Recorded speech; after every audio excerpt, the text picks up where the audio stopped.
Alors, dans le cadre des questions qui m'ont été posées, selon vous, est-ce que les lieux résonnent de la même manière chez tout le monde?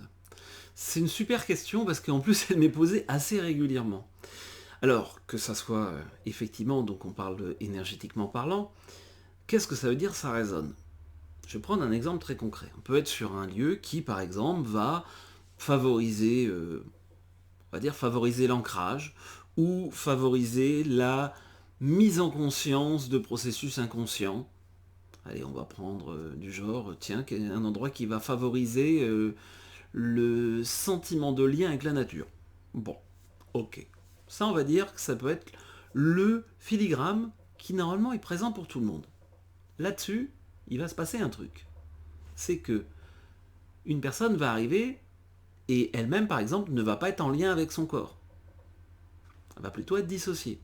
Une autre va avoir de gros soucis émotionnels. Une autre va effectivement avoir eu des traumas. Et bien, si je prends ces trois personnes, il est possible qu'elles aient trois ressentis différents. Qui, du coup, par effet rebond, vont l'amener à finalement retoucher le niveau de base, c'est-à-dire être en lien avec la nature.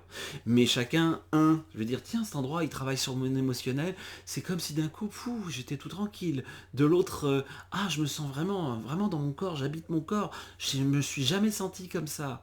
Et puis, voilà. Donc, il y a ce côté, la réponse est, c'est normal qu'effectivement, les lieux ne résonnent pas, dans un premier temps, au même niveau, que ça soit au même niveau physique, au même niveau énergétique, au même niveau psychologique, au même niveau spirituel, on pourrait dire, chez chacun.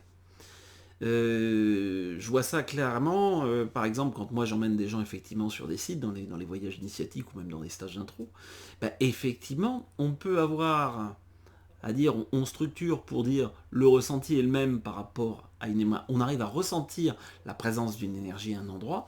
Par contre, ce que produit l'énergie sur chacun est souvent très différent. Voilà, tout simplement, par rapport à ça, qu'est-ce qu'on a besoin, où est-ce qu'on en est, nous, à l'instant T. Donc il y a des moments où on peut avoir des ressentis communs, et puis d'autres, non, c'est juste impossible. Si je formule une question en disant, je cherche sur quoi renvoie le lieu pour l'humain, potentiellement, on va pouvoir échanger sur une base commune. Si je me dis juste sur quoi renvoie le lieu, et le sous-entendu, ça va être quoi? Selon les personnes, pas toujours. Il y en a qui s'oublient, donc ils vont parler pour tout le monde, sauf pour moi, pour l'humain, pour... Voilà, ça peut être très différent aussi selon les formulations qu'on se pose. Alors, une absence de formulation est une formulation, sauf qu'elle est inconsciente. Donc ça, c'est un détail aussi qui n'est pas justement un détail.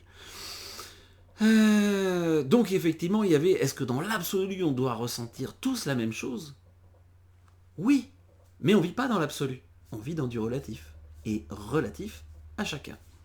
Voilà un premier niveau d'explication sur justement les ressentis différents, donc sur un même lieu, sur un même son, sur un même mantra quand on fait des soirées mantra, sur une même image. Tout ça en fait, c'est dans la même logique. Voilà. Allez, à très très bientôt pour d'autres questions-réponses. C'était Jean-Pierre Martinez du site espritdanature.fr ou cocreaction.com. À très bientôt.